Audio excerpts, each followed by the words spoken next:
Formula ఈ car race కేసులో మాజీ మంత్రి కేటీఆర్కు చిక్కులు తప్పవా అంటే అవునని అనిపిస్తోంది. అయితే ఈ కేసులో విషయం ఏమీ లేదని, అంత తూచనేలా అవుతుందన్నట్టుగా చాలా తేలిగ్గా తీసిపారేస్తున్నారు కేటీఆర్. ఏసీబీ నమోదు చేసిన ఎఫ్ఐఆర్ తప్పని, ఈ కేసులో పసలేదని, అదొక లొట్టపీసు కేసు అంటున్నారు. ఏదో ఒక రకంగా తనను జైలుకు పంపాలనే ప్రభుత్వం చూస్తోందని విమర్శలు గుప్పించిన కేటీఆర్ ఇది తనపై చేసిన ఆరో ప్రయత్నమని చెప్పారు. అయితే ఈ వ్యవహారం లోతుల్లోకి వెళితే కొత్త విషయాలు వెలుగు చూడటమే కాదు, మాజీ మంత్రి కేటీఆర్కు ఇబ్బందులు తప్పవన్నట్టుగా వినిపిస్తోంది. తాజాగా వెలుగులోకి వచ్చిన కొత్త వాదనలోని అంశాలను చూస్తే, సివిల్ పనుల నిర్వహణ చేయాల్సిన ప్రభుత్వం అంతా తానై ఎందుకు వ్యవహరించింది? ఎఫ్ఈఓకు చెల్లింపులు చేయాల్సిన స్పాన్సరర్ ఎందుకు పక్కకు తప్పుకున్నారు? చెల్లింపులతో సంబంధం లేకుండా ఆ బాధ్యతను అప్పటి కేసీఆర్ సర్కార్ ఎందుకు తలకెత్తుకుంది? ఈ రేసుతో సంబంధం లేని హెచ్ఎండిఏ 46 కోట్లను ఎందుకు చెల్లించింది? ఆర్థిక శాఖ మంత్రివర్గం ఆమోదం లేకుండానే డాలర్లతో చెల్లింపులు ఎందుకు చేసినట్టు? రేసింగ్ ఒప్పందానికి 4 నెలల ముందే పుట్టిన కంపెనీతో అసలు ఒప్పందం ఏంటి? గ్రీన్ కో డైరెక్టర్ల ప్రమోటర్లు పెయిడ్ అప్ క్యాపిటల్ 2 లక్షలే ఉండటానికి కావడం ఏంటి? గ్రీన్ కో డైరెక్టర్ల ప్రమోటర్లు పెయిడ్ అప్ క్యాపిటల్ 2 లక్షలే కావడం ఏంటి?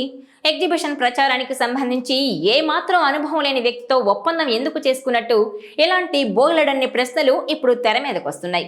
ఫార్ములా ఈ కార్ రేస్ను హైదరాబాద్లో 4 విడతల్లో నిర్వహించడానికి అప్పట్లో మంత్రిగా ఉన్న కేటీఆర్ చేతుల్లో ఉన్న పురపాలక శాఖ, ఫార్ములా ఈ ఆర్గనైజేషన్లు ఒప్పందం కుదుర్చుకున్నాయి.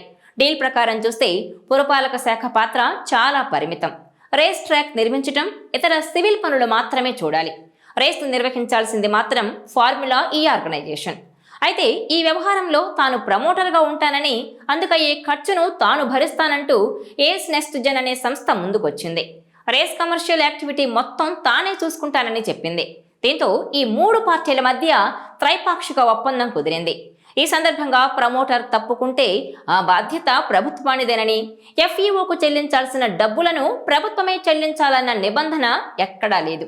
అయితే 2వ విడత రేస్ నిర్వహణ వేళ స్పాన్సరర్ ఏస్ నెక్స్ట్ జెన్ తప్పుకుంది. దీంతో ప్రభుత్వం స్పాన్సరర్ పాత్రలోకి వెళ్లడమే ఈ కేసు మొత్తంలో కీలకంగా చెప్తున్నారు. ప్రస్తుతం ఏసీబీ ఫోకస్ కూడా ఈ అంశం మీదే ఉంది. తనకు సంబంధం లేని స్పాన్సరర్గా ప్రభుత్వం ఎందుకు మారింది? అసలు ఈ కంపెనీ బ్యాక్గ్రౌండ్ ఏంటి అన్నది చూస్తే, కేవలం 2 లక్షల మూలధనంతో కంపెనీ ఏర్పాటైంది. ఇక్కడే మరో ఆసక్తికర అంశం బయటకు వచ్చింది. ఈ డీల్ కుదుర్చుకోవడానికి 4 నెలల ముందే ఈ కంపెనీని ఏర్పాటు చేశారు. అది కూడా గ్రీన్ కోలో డైరెక్టర్లుగా ఉన్న వ్యక్తులు వ్యక్తిగత హోదాలో ఈ కంపెనీని ఏర్పాటు చేశారు. కంపెనీ డైరెక్టర్లుగా అనిల్ కుమార్ చలమలశెట్టి, మహేష్ కొల్లి ఉన్నారు. వీరిద్దరూ దేశంలోనే అతిపెద్ద ఎనర్జీ సంస్థ అయిన గ్రీన్ కోలో డైరెక్టర్లుగా ఉన్నారు. నిజానికి గ్రీన్ కో సంస్థకు, నెక్స్ట్ జెన్కు ఫార్ములా ఈ కార్ రేస్ నిర్వహణకు ఎలాంటి సంబంధం లేదు. తమకు తెలియని స్పోర్టింగ్ రిక్రియేషన్ కంపెనీని అనిల్, మహేష్లు ఎందుకు స్టార్ట్ చేశారు? కేవలం స్పాన్సరర్ అవతారం ఎత్తడానికే కంపెనీని ఏర్పాటు చేశారా? తెర వెనుక ఏం జరిగింది? ఇలాంటివి ఇప్పుడు సమాధానం రావాల్సిన ప్రశ్నలు. ఇక కేటీఆర్ పాత్రకొస్తే, 10వ సెషన్ నిర్వహణకు ఎఫ్ఈఓకు 90 లక్షల పౌండ్లు చెల్లించడానికి అనుమతి కోరుతూ వచ్చిన ఫైల్ మీద కేటీఆర్ సంతకం చేశారు. దీంతో స్పాన్సరర్ బాధ్యతను కూడా పురపాలక శాఖ తలకెత్తుకుంది. ఇందుకు ఎఫ్ఈఓకు పన్నులతో కలిపి 56 కోట్లు చెల్లించారు. ఇక్కడే మరో 2 అంశాలని ప్రస్తావిస్తున్నారు. చెల్లింపులకు సంబంధించి మంత్రివర్గ ఆమోదంతో పాటు పురపాలక శాఖ చెల్లింపులు జరపాలి. కానీ దాంతో సంబంధం లేని హెచ్ఎండిఏ ఖాతా నుంచి ఎందుకు చెల్లింపులు జరిపారు అన్నది ఇప్పుడు మరో ప్రశ్న. అంతేకాదు, డాలర్లలో ఒక విదేశీ సంస్థకు చెల్లింపులు చేస్తే అందుకు రిజర్వ్ బ్యాంక్ ఆఫ్ ఇండియా నుంచి అనుమతులు తీసుకోవాలి. కానీ అలాంటి అనుమతులు తీసుకోకపోవడం మరో అంశంగా చెప్తున్నారు. ఇక ఈ కేసులో ఈడీ కూడా దూకుడు పెంచింది. తాజాగా అధికారులకు నోటీసులు జారీ చేసింది. ఈ నెల 8, 9 తేదీల్లో బిఎల్ఎన్ రెడ్డి, అరవింద్ కుమార్ విచారణకు రావాలని కోరింది. అంతకుముందు వీరికి నోటీసులు ఇచ్చినా తమకు కొంత గడువు కావాలని కోరడంతో సానుకూలంగా స్పందించిన ఈడీ 8, 9 తేదీల్లో విచారణకు రావాలని మరోసారి నోటీసులు జారీ చేసింది. ఇక ఫార్ములా ఈ కార్ రేస్ వ్యవహారంలో ఏసీబీ కేసులో కేటీఆర్ దాఖలు చేసిన క్వాష్ పిటిషన్పై హైకోర్టు తీర్పు రిజర్వులో ఉంది.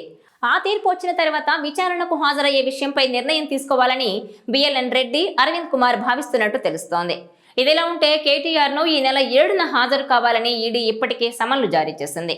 అయితే హైకోర్టు తీర్పు తర్వాతే కేటీఆర్ విచారణకు హాజరవుతారా లేదా అనే విషయం తేలే అవకాశం ఉంది. ఇక గత ప్రభుత్వ హయాంలో హైదరాబాద్లో జరిగిన ఫార్ములా ఈ కార్ రేస్ కేసు ఇప్పుడు సంచలనం సృష్టిస్తోంది. ఒకవైపు ఏసీబీ దర్యాప్తు చేస్తుండగా మరోవైపు ఈడీ కూడా ఎంటర్ అయింది. ఈ వ్యవహారంలో ఆయా శాఖల ఫైళ్లను క్షుణ్ణంగా పరిశీలించి నగదు బదిలీలో అవకతవకలు జరిగాయంటూ నిర్ధారణకొచ్చిన ఏసీబీ ముగ్గురిపై ఎఫ్ఐఆర్ నమోదు చేసింది. ఏ1గా కేటీఆర్, ఏ2గా ఐఏఎస్ అధికారి అరవింద్ కుమార్, ఏ3గా బిఎల్ఎన్ రెడ్డి పేరును చేర్చింది. ఏసీబీ ఎఫ్ఐఆర్ నమోదు చేసిన నేపథ్యంలో మాజీ మంత్రి కేటీఆర్ వెంటనే హైకోర్టును ఆశ్రయించారు. ఏసీబీ కేసును క్వాష్ చేయాలంటూ పిటిషన్ దాఖలు చేశారు. దీంతో ఈ కేసుకు సంబంధించి తెలంగాణ హైకోర్టులో మాజీ మంత్రి కేటీఆర్ కు స్వల్ప ఊరట లభించింది. తీర్పు వెలువరించే వరకు అరెస్టు చేయొద్దంటూ తెలంగాణ ప్రభుత్వానికి ఆదేశాలు జారీ చేసింది. తెలంగాణ హైకోర్టు ఇచ్చిన ఉత్తర్వులు ఏసీబీ అధికారులకు చేరాయి. దీంతో ఫిర్యాదుదారుడు ఐఏఎస్ అధికారి దానకిషోర్ ను ఏసీబీ అధికారులు విచారించారు. సుమారు 7 గంటల పాటు ప్రశ్నించి ఆయన వాంగ్మూలాన్ని నమోదు చేశారు. దానకిషోర్ నుంచి కొన్ని కీలకమైన డాక్యుమెంట్లను కూడా అధికారులు స్వాధీనం చేసుకున్నట్టు తెలుస్తోంది. అప్పటి పురపాలక శాఖ మంత్రి కేటీఆర్ ఆదేశాల మేరకే హెచ్ఎండిఏ నుంచి నిధులు బదిలీ అయినట్టు ప్రభుత్వానికి వెల్లడించారు దానకిషోర్. దీంతో ఈ కేసులో కేటీఆర్ కు చిక్కులు తప్పవన్న వాదన వినిపిస్తోంది. ఈ వీడియో మీకు నచ్చినట్లయితే please share, like and subscribe R24 Telugu.